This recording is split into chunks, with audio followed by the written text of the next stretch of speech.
ถูเลยใครเนี่ยจ้ะสาธุเอาพี่น้องคือล้านปลายนี่มันฐานเดียวนี่มัน2 อันเท่าใส่2 อันมัน2 ล้านปลาย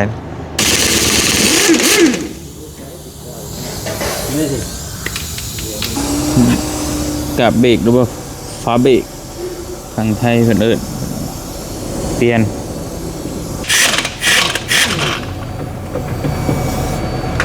ข้างหน้านี่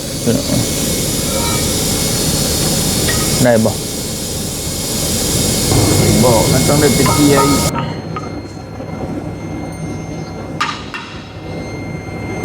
ขั้นเลย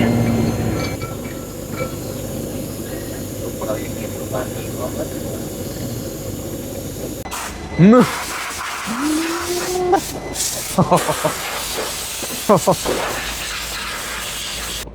693รวมอยู่7,000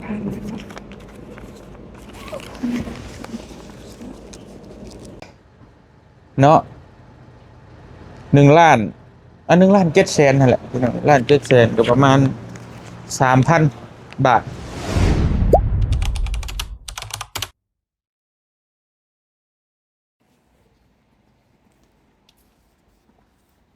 เอาพี่น้องเลยเนาะสบายดีเด้อพี่น้องเลยทักทายสบายดีเอารถเข้าสู่ดีแล้วมันนี่ก็ได้ลายย่างดูเนาะต้องคิดลึกต้องคิดมาก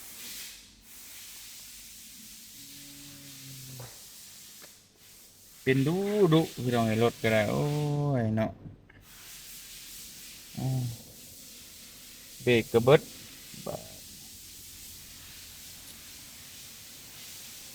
คือว่าแนวใดพี่น้องเลย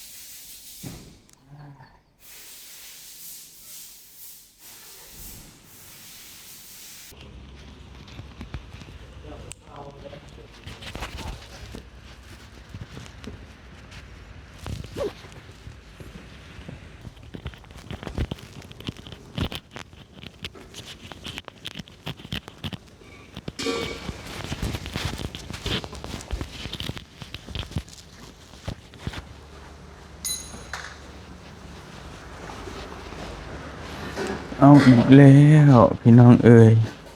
มาเจอกันอีกแล้ว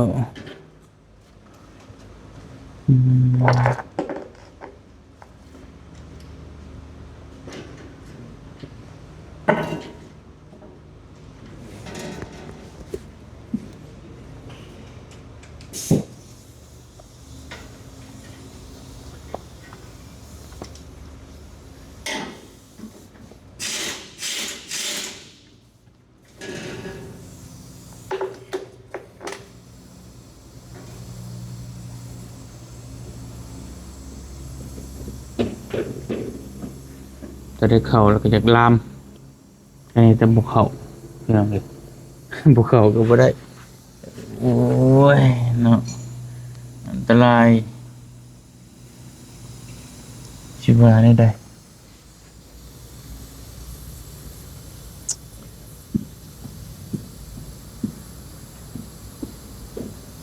สมบุกสมบันแห้งเลย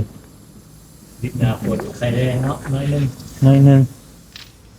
หน้าฝนน่ะเรือนได้เทื่อเข้ามาลึกจีดีนะ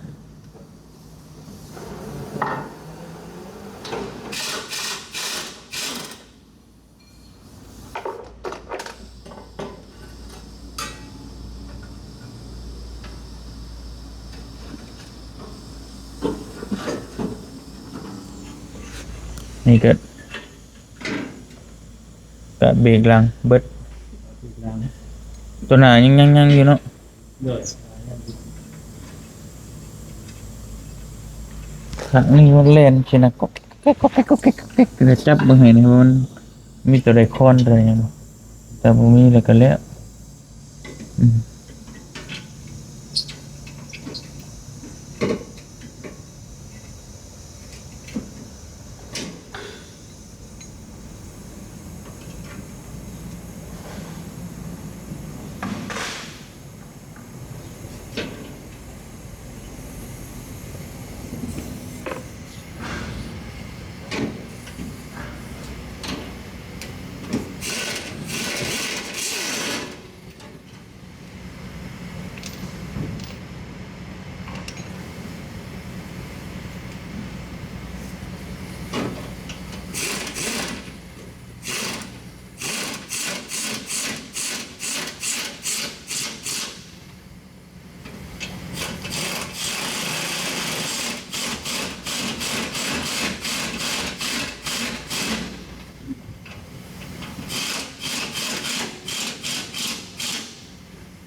น็อตบ่ซ้ำกันอืม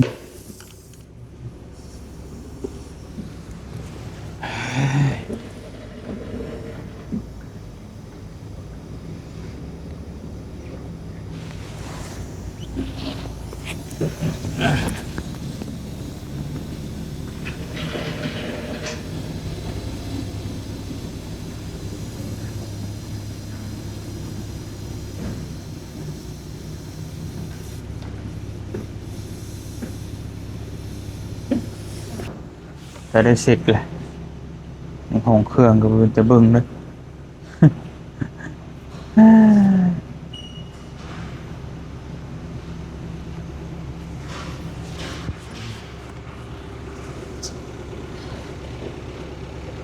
นี่ตะกี้ฝุ่น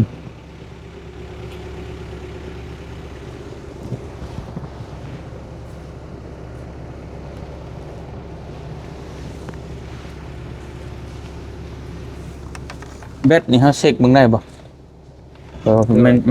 มันยังเหลือไฟเท่าไรนะ เช็คได้เช็คได้ เออ ได้เช็คได้ เปลี่ยนมาประมาณเกือบ2 ปีอย่างนั้นมันมีบ่ เปลี่ยน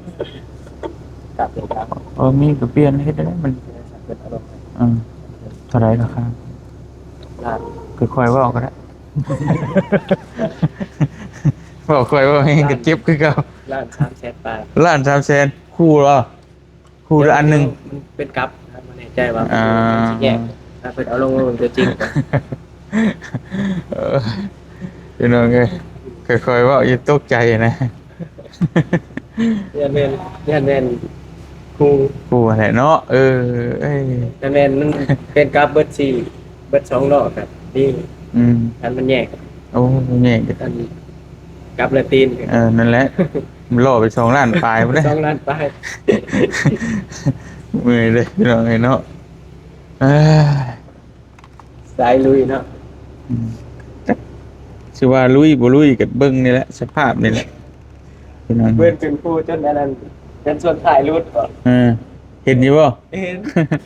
ยังบ่ได้นั่นอยู่ได้หั่นน่ะเนาะให้สร้างเบิ่งดูฮะกันชนนี่นี่เด้นี่เดี๋ยวให้สร้างเพิ่นเจ๊ใช่นี่เพราะให้มันเน่นน่ะแหมเจ๊ใช่คือทั้งลุมมันหลุด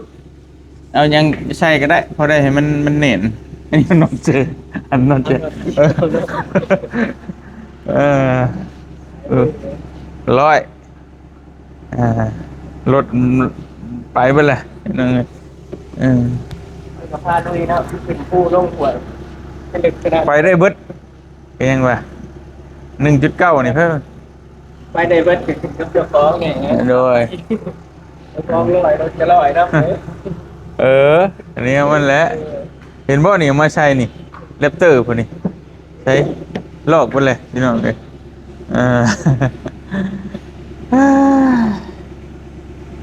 เอาเดี๋ยวให้เพิ่นนี่เช็คเบิ่งก่อนจักหน่อยเพราะว่า ต้องได้เปลี่ยนปีกเปลี่ยนอย่างอีกโอ้พี่น้องเอ้ยเนาะจุกตายเติบนี่ก็ได้หนักหน่วงจนวงในอยู่พี่น้องจักสิเฮ็ดจังได๋บ่ลุยก็บ่ได้งานเฮาคือต้องไป งานเฮาคือต้องลุยบางคนก็ว่าลุยคักลุยแหน่บ่ลุยเฮ็ดจังได๋พี่น้องเอ้ยเนาะงานเฮาแบบนี้เราช่วยเหลือคนทุกข์ยากก็ต้องอยู่บ้านนอกคำว่าบ้านนอกมันก็ต้องทางยากเฮาบ่ลุยคือเฮ็ดจังได๋มันก็ต้องลุย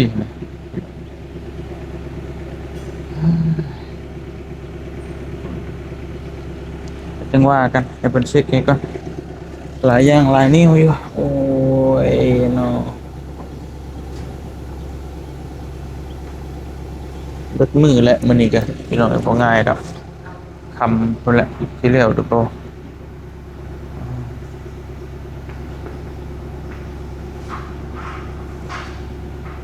เช็คมันก่อนสักหน่อยเนาะมาแล้วจ้าสรุป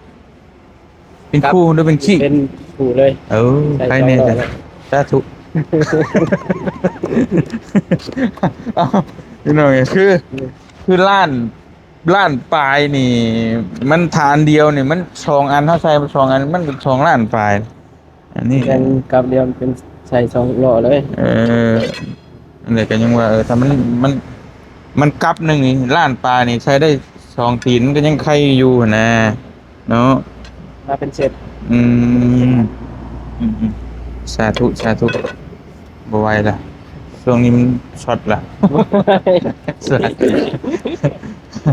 เออสร้างนึกว่าเชื่อน้ำมาสร้างเอ้ยมาแกะให้นี่คำมืดอ่ะท่านได้ไปทางไหนอยู่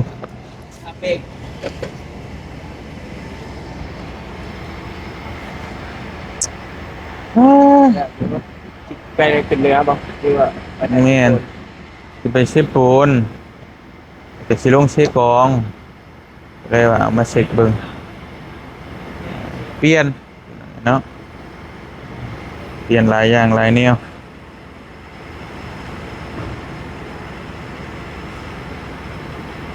จะเปลี่ยนคันใหม่อยู่แต่ก็โอ้พี่น้องไปถามก็ราคามันแพง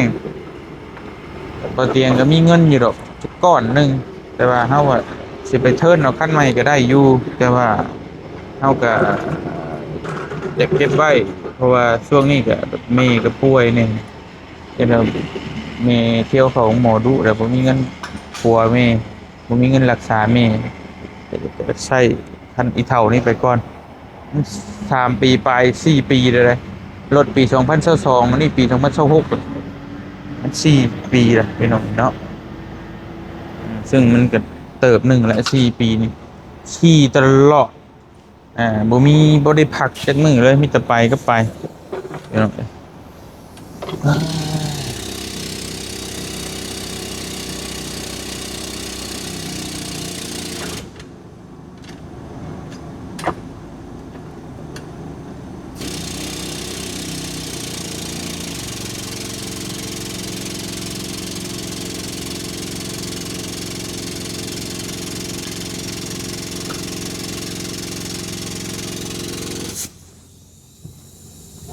จับเด็ก กลับ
อืม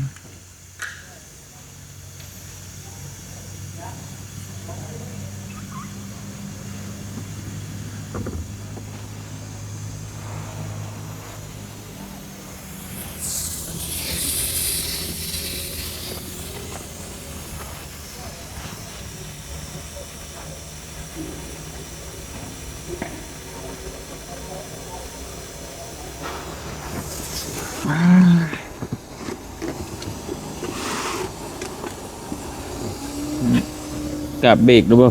ฟ้าเบรกทางไทยเพิ่นเอิ้นเปลี่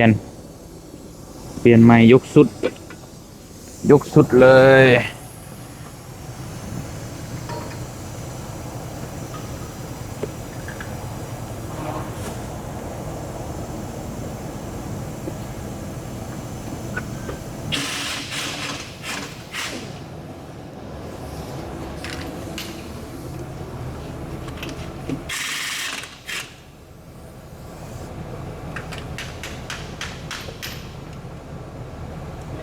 เปลี่ยนเบิดครับ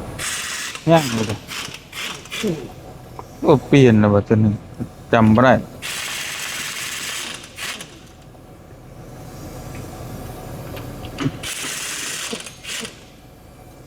ทั้งลันสิทนกว่าทั้งหน้าอยู่ทั้งหน้านี่อันตราย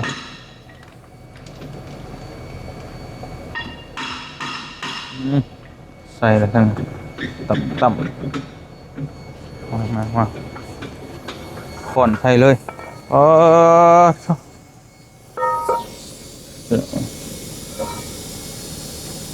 ได้บ่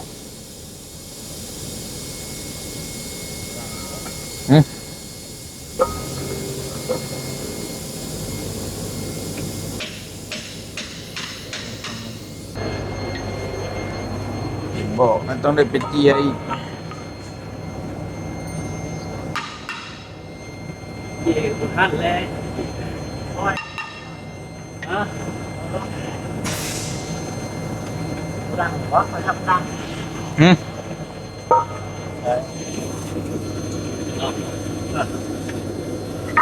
เนี่ยมันดังนะเริ่มมีการแล้วรู้เรื่องราคาเราอ่ะแบบเรียกกามันออกเอกมากๆมึงนาเอากันแล้วมึงนี่บุทันแล้วมึง ถ้าโบเจียมันเป็นอะไร มันจะเรื่องเสียงดัง เวลาเบรกป่ะ มันอยู่มันจะไปนี่ฝั่งกรณีนะช่วงนี้ จะใส่ไปก่อนทั้งนั้นจังว่ากัน เบิร์ดการเล็กมันยังจะได้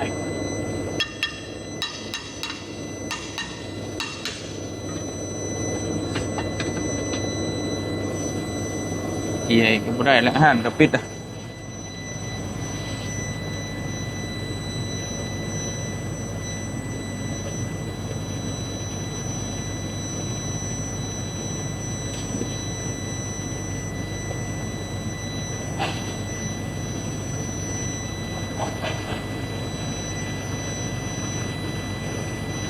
เนี่ยพี่น้องได้เป็นต้องได้เจียร์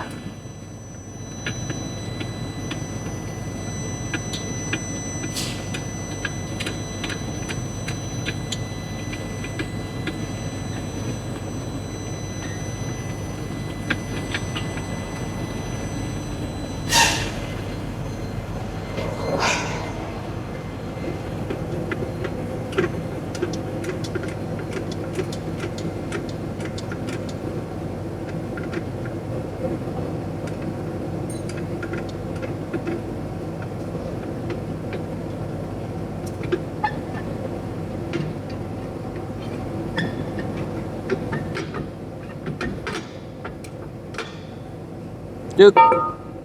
มุขี้พุ่นเป็นถ้วยลองบ่ ดอกอะไร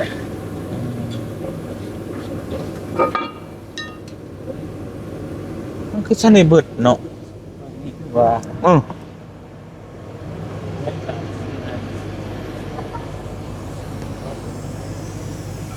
มันคือโอ้ยยังหลายเติบอยู่ไปหาแบบใด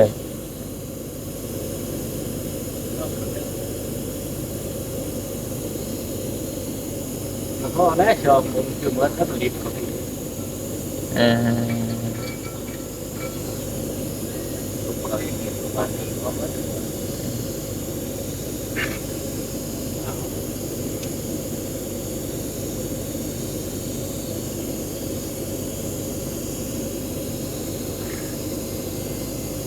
เปลี่ยนเป็นอย่างว่า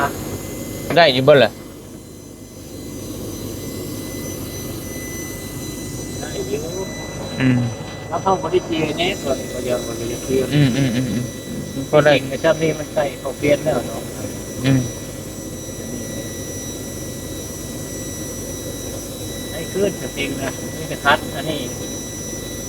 ใช่มือก็ได้อยู่บ่สักเดือนที่เข้ามาไหม มีแต่มุนามาแหละเอานี่เจเลยแต่เปลี่ยนกราบไม้เข้าไปเจมันก็จะคัด อืม ตั้งตู้เนี่ย ด บ่จะเดินทาง ไปได้ เดินทางไกลเนี่ยนะก็ก็สิไปลงมาพุ่นละประมาณจัก10มื้อได้อยู่มั้ง ได้อยู่แล้ว เอ๊ะ นั่งประมาณ9ฝ่าย30%นี่แหละ ได้อยู่ มันจะกินบ่กินก็ได้ เดี๋ยวสิค่อยๆเบรกเนาะ มันได้บ่ค่อยเบรกค่อยเบรกโอเค ได้จะปิงกัน เออเดี๋ยวสิมาป้าไว้แล้วมื้อหน้ามาป้าไว้เบิดมื้อเด้อ มันได้เคลียร์แน่ตัวมันเป็นเรื่องเบิดคัดก็เลยว่ามันจำเป็นเลยเคลียร์ก็ มันก็จะในเบิดมันกินแบบใดเนาะเป็นร่องจะได้คุ้ง เคลียร์ไม่ได้ก็มันก็เคลียร์นี่มันก็เคลียร์อยู่ หึ พูดหมดแล้วเลยพูดได้ก็เห็นก้อนมันยังพอไปอยู่ เป็นร่อง เพราะมันฟาดเขาล่องอันนี้แล้วเห็นประมาณที่เขาล่องยังประมาณนี้เลยยังมินนะประมาณมินมากคุณยังบิ๊กกว่าพี่มันจะขึ้นรถเลย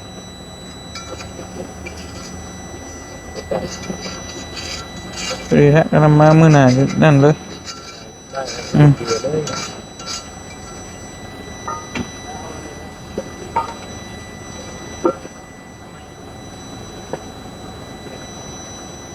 มันต้องได้ไปเจียนี่อีกพี่น้องเนาะเจียแผ่นนี่มันกินเข้าไปละกินเข้าไปได้เวลาเขาใส่ตัวไม้นั้นมันสิดังอีดนะมันหะเล็กมันเบิดแล้วมันหะถูเล็กอีกที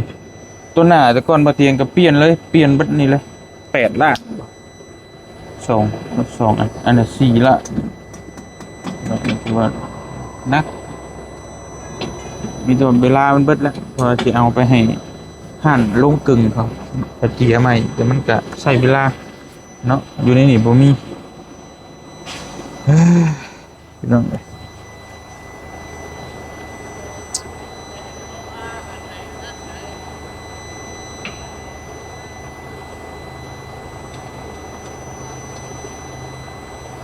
มันจะแนวจะได้เข้าละเอ้าจังว่ากันพี่น้องเห็นเนาะมีแต่ให้เพิ่นใส่นี่เอาไปแต่จังโอ้ยจะเป็นแล้วก็ได้เติบหนึ่ง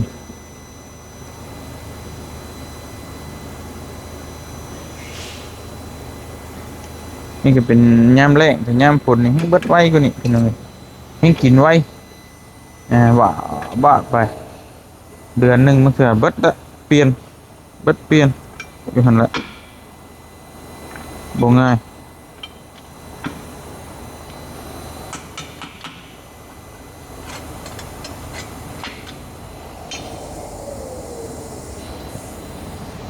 เก่าเลย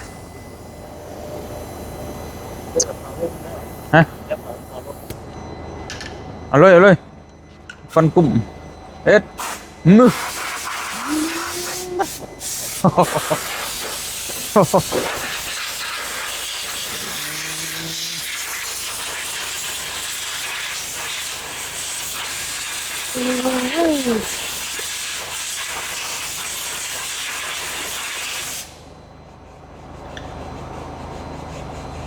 ญี่ปุ่นครับไว้สู่มาเสกมันเกิดเนาะคือเฮาบ่มีเวลาเช็คนะพี่น้องบ่เตียงเขาบอกว่าไงคือมีรถคันเดียวแล้วเฮาต้องไปตลอดถ้าเฮาเอามาเช็คมันก็หยุดเฮาบ่ได้เดินทางบัดนี้แหละมันก็เลยบ่มีเวลามาเช็คโดนๆมาเช็คเทื่อนึงถ้าเฮามีรถ2คันนึงว่าเอาคันนั้นไปคันนี้มาปะไว้ไปศูนย์นี่นะก็ใครอยู่โอ้คนหมูกรุบ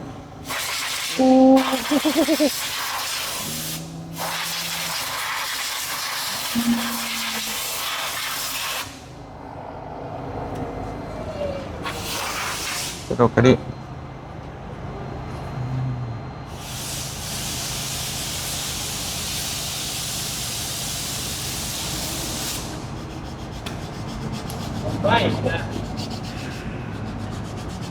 เลือกเลยแบตเตอรี่นะ อันใดก็ ว้าหมอไฟให้เช็คกันนะ เป็นหยังก็ เรื่องที่บ่ได้แต่หมอไฟไปเลย สิเบิดเลย เดี๋ยวมันได้ครับสตาร์ทได้อยู่ เหมือนว่าจะเจือได้สิไปทั้งไปภูเขาออกป่าเพราะนี่มีตายอยู่กลางป่าแล้วไหมพี่น้องเอ้ยโอ้ยเหลือจักเปอร์เซ็นต์สำว่า มัน80นี่นะ วัน80%ก็พอได้อยู่แต่ว่าเนาะ ได้อยู่ เออสำหรับสตาร์ทซื่อๆนี่นะบ่ได้บันแนวอื่นแล้ว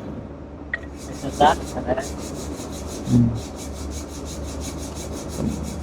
มัน GTA มัน370ปกติมันนะแต่มันเดินอยู่250 อืม แล้วก็มันคอมเมนต์ว่าให้เปลี่ยนแบตเตอรี่อีกนะ อืม แต่เห็นบางคนไปใช้ไปก็บ่ได้อยู่ บ่ครั้งก็สิไปก่อนกลับลงมาพุ่นแหละสิหาเปลี่ยนสิข้ามไปเปลี่ยนใช่ มันสแกนมึงได้เลย อืมไฟก็สิเบิด เดี๋ยวนะเอ้ย สแกนมึงได้หมอไฟ อืม คือเรตติ้งมันหมอไฟใหม่ๆมันจะอยู่ ประมาณนี้ 375แต่ว่าตอนนี้หันมันยังเหลือแต่276เนาะแต่ลดลง100นึง อืม แต่ว่าคัน200ต้นๆเลยเริ่มสตาร์ท บ่อยากได้ แมนคันจัก 3,000 คือของการนี่แม่นสตาร์ทบ่ได้ โอ้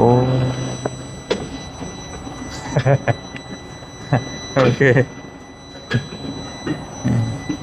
รู้เรื่อง เออเห็นแล้วแบตเตอรี่กับจีเบิร์ดเนาะนี่คือเครื่องยนต์มันน้อยนะ1.9แต่3,000ในแมนสตาร์ทบ่ได้เรียบร้อยบ้านก็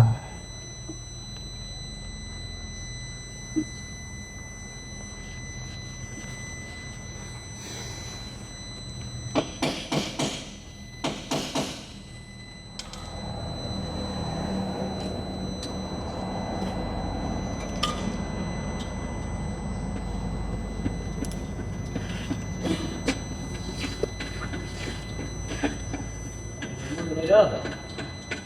สั่งเลยบ่สั่งเลยอยู่ที่ห้างน่ะแล้วนี่คือยอดที่ไหน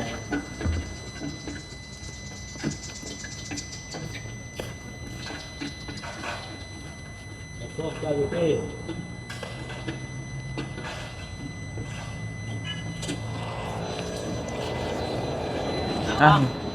เป็นตั้งให้ก่อนพี่น้องเนาะเป็นเสร็จกันก่อนจังว่ากันอ่ะด้วยขอบใจไปพี่น้องเลยเข้าไปจ่ายตังค์กันก่อนเข้าไปจ่ายเงินก่อน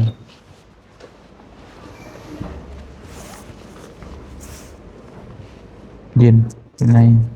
เนาะ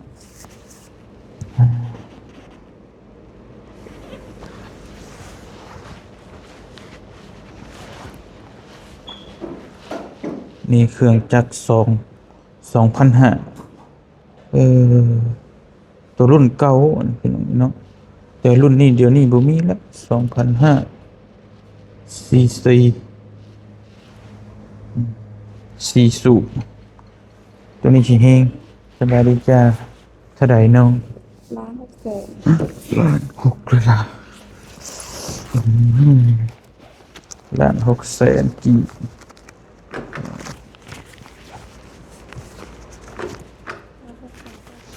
1 2 3 4 5 6 7 8 9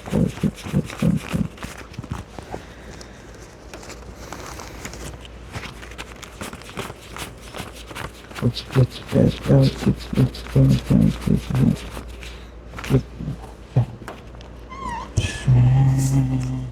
12 นี่เนาะ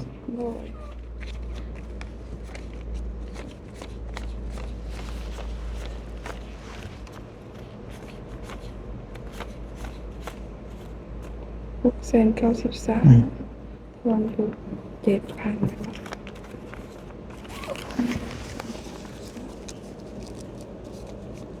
13 ตั้งก่อนค่ะ โอเค